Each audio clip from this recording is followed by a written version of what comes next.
సభకు వందనం. వందే మాతరం. జై బోలో భారత్ మాతకి జై. నా పేరు రాజ్యలక్ష్మి. నా పేరు రవీంద్ర భరత్. ముందుగా సభకు విచ్చేసినటువంటి అందరికీ శుభోదయం. అలాగే ఈరోజు మనకు పండుగ, మనకు దీనికి మించిన పండుగ వేరే లేదని చెప్పుకోవచ్చు. మనం ఈ మోడర్న్ లైఫ్లో ఈ పండుగను ఎలా జరుపుతున్నామంటే ధ్వజారోహణ చేశామా, సెల్యూట్ కొట్టామా, ఇచ్చిన సమోసా చాక్లెట్ తిన్నామా, ఇంటికి వెళ్ళి డీజేటీ లాంటి సినిమా చూసామా అన్నట్టు ఉంది. అవునా కదా? కరెక్టే కదా. కానీ అలా చేయకూడదు. మనం ఎలాగే నిత్యకర్మం ఎలా చేసుకుంటామంటే దేవుడి పూజ అటువంటి ఎలా చేసుకుంటాం, అలాగే మనం ఇది కూడా అంత భక్తితోనే మనం ఈ దేశభక్తిని మనం పాటించాలి. దేశభక్తి అంటే ఒకరోజు పరిమితం కాదు, అది మన ఆచారాల్ని సంప్రదాయాల్ని పాటించేలాగా ఉండాలి. ఎందుకంటే మన తల్లికి బంధనాముక్తి లభించిన రోజు ఇది. అవునా కదా? అవును కదా? అవును కదా.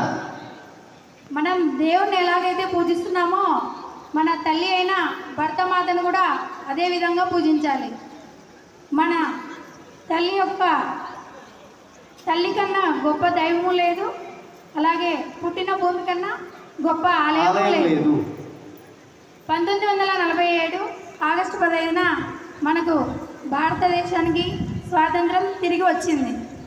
ఈ రోజున యునైటెడ్ కింగ్డమ్ నుండి స్వాతంత్రం పొంది బానిస సంఖ్యల నుండి విముక్తి పొందింది.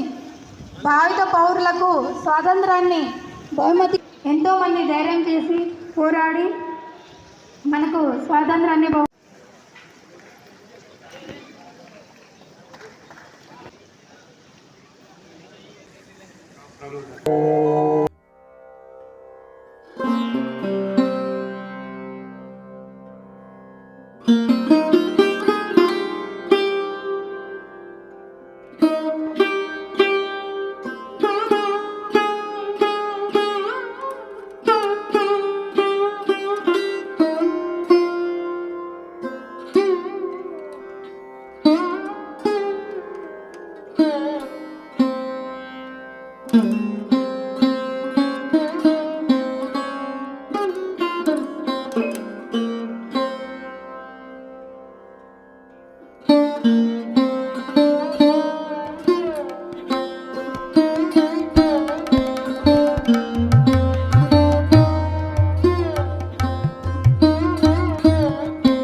మనం ఈ పాట గురించి ఎంత చెప్పినా తక్కువే.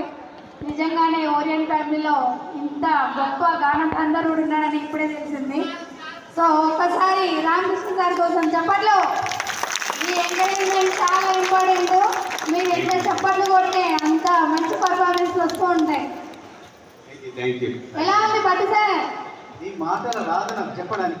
సరే అయితే ఒక పాటలో చెప్పండి. పాడపు నీవని గానమే నీవని పాడమే గానమని మౌన విచక్షణ గాన విలక్షణ రాగమే యోగమని నాదోపాసన చేసిన రాముడు. రాముడు అంటే రామకృష్ణుడు. ఆ నాదోపాసన చేసి వచ్చాడు ఇక్కడికి. So super. Thank you so much ma'am. ఇప్పుడు మనం అంతకుముందు కొంచెం మంది మహనీయుల గురించి చెప్పుకున్నాం.